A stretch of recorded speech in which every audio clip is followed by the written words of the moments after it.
अप्रैल 2024 Taiwan में 7.4 magnitude का earthquake आता है और दुनिया को एक बार फिर याद दिलाता है कि मॉडर्न टेक्नोलॉजी कितनी कुछ चीज़ों पर डिपेंड करती है, क्योंकि इसी छोटे से आइलैंड पर कुछ ऐसी सेमीकंडक्टर फैक्ट्रीज हैं जिनके बिना दुनिया के सबसे बड़े टेक्नोलॉजी कंपनीज के प्रोडक्ट तक इम्पैक्ट हो सकते हैं। ये फैक्ट्रीज किसी देश की राजधानी नहीं है। यहाँ कोई प्रेसिडेंट दुनिया के फैसले नहीं लेता, लेकिन यहाँ बनने वाले छोटे से chip, smartphones, car, artificial intelligence और एडवांस टेक्नोलॉजी तक का इम्पोर्टेंट हिस्सा है।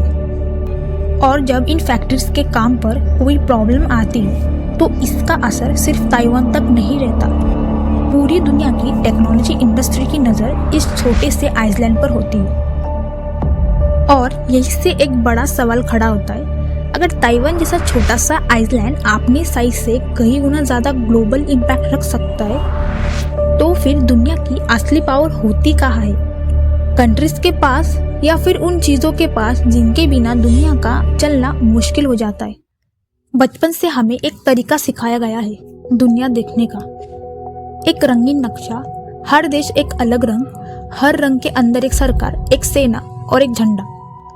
हम मानते हैं कि जिसके पास सबसे बड़ी आर्मी है वही सबसे पावरफुल है, जिसके पास सबसे ज़्यादा जीपीडी है वही सबसे आगे है। और एक हद तक ये सच भी है। अमेरिका की मिलिट्री रीच, चाइना की मैन्युफैक्चरिंग स्केल, रशिया के रिसोर्सेस, ये सब रियल पावर है। कंट्रीज आज भी वो यूनिट है जो युद्ध लड़ती है, ट्रेटी साइन करते, करेंसी छापते, लेकिन यही सोच एक ब्लाइंड स्पॉट भी बनती है, क्योंकि नक्शा सिर्फ जमीन नहीं दिखाता है। वो ये नहीं दिखाता कि कोई कार्गो शिप किसी रूट से गुजरता है, वो ये नहीं दिखाता कि तुम्हारे फ़ोन का चिप कहाँ बना है, वो ये नहीं दिखाता कि अगर एक छोटा सा स्ट्रेट बंद हो जाए तो पूरी ग्लोबल इकोनॉमी को कितना नुकसान होगा।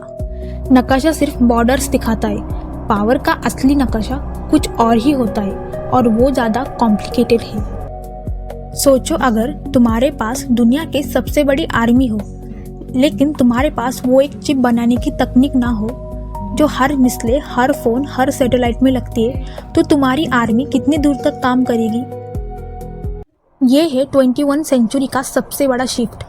पावर सिर्फ जमीन और सेना से नहीं बनती, ये बन रही है उन चीज़ों से जो दिखती कम है लेकिन कंट्रोल ज़्यादा करती है। टेक्नोलॉजी एक नया हथियार बन चुकी है। जो देश या कंपनी एडवांस चिप्स बना सकती, वो सिर्फ प्रोडक्ट्स नहीं बना रही, वो ये डिसाइड कर रही है कि अगला डिकेड किस रफ्तार से चलेगा। रिसोर्सेस एक नया बैटलफील्ड बन चुके हैं, लेकिन ये सिर्फ ऑयल की बात नहीं है। अब बात है उन धातों की जो तुम्हें कभी टीवी पर नहीं दिखाई जाती, लिथियम, कोबाल्ट और रेयर अर्थ एलिमेंट्स जो इलेक्ट्रिक कार्स, फोन और वेपन सब में लगते हैं। ट्रेड रूट्स एक ऐसी चीज़ बन चुकी है जिसके बिना कोई इकोनॉमी खड़ी नहीं रह सकती। दुनिया का ज़्यादातर सामान समुद्र के रास्ते जाता है, और अगर एक स्ट्रेट सिर्फ कुछ किलोमीटर चौड़ा बंद हो जाए तो पूरी दुनिया की सप्लाई चेन रुक सकती है। और फिर है जियोग्राफी, जो कभी पुरानी चीज़ लगती थी लेकिन आज भी उतनी ही ज़रूरी है, क्योंकि जहाँ तुम खड़े हो वो तय करता है कि तुम किस रूट को कंट्रोल करते हो, किस समुद्र तक तुम्हारी पहुंच है और कौन तुम्हारे पड़ोस में है। ये सब फैक्टर्स अलग अलग नहीं है, ये एक दूसरे को जोड़ते हैं, और जब ये जुड़ जाते हैं तभी असली पावर बनती है। चलो वापस चलते हैं ताइवान। दुनिया के 90% से ज़्यादा एडवांस सेमीकंडक्टर चिप्स सिर्फ एक जगह बनते हैं, वही ताइवान, जिसका जिक्र हमने शुरू में किया। ये चिप नहीं है सिर्फ, ये वो चीज़ है जो तुम्हारे फ़ोन से लेकर फाइटर जेट तक हर जगह लगती है। और इसी वजह से एक छोटा आइलैंड जिसका एरिया कई कंट्रीज़ के एक शहर जितना है, ग्लोबल पॉलिटिक्स के सेंटर में आ जाता है। अमेरिका इस वजह से ताइवान की सुरक्षा की बात करता है, चाइना इस वजह से ताइवान को अपना हिस्सा मानता है, और बीच में दुनिया की टेक्नोलॉजी का भविष्य लटका हुआ है। अब चलते ऑयल की तरफ। कई दशक तक जिनके पास ऑयल था उनके पास दुनिया के फैसले बदलने की ताकत थी। मिडल ईस्ट के छोटे से कंट्रीज अपनी पॉपुलेशन के हिसाब से ग्लोबल पॉलिटिक्स में उतना ही वजन रखते थे जितना बड़ी इकोनॉमीज। क्यों?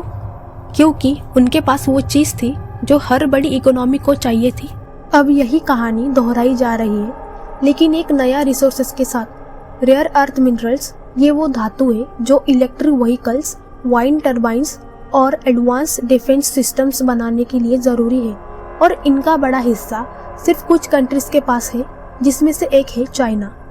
यही वजह है कि जब ट्रेड टेंशन बढ़ती है चाइना और अमेरिका के बीच, तो रेयर अर्थ एक क्वाइट लेकिन पावरफुल हथियार बन जाते हैं। कभी बिना एक गोली चलाए सिर्फ एक्सपोर्ट रोककर भी असर दिखाया जा सकता है।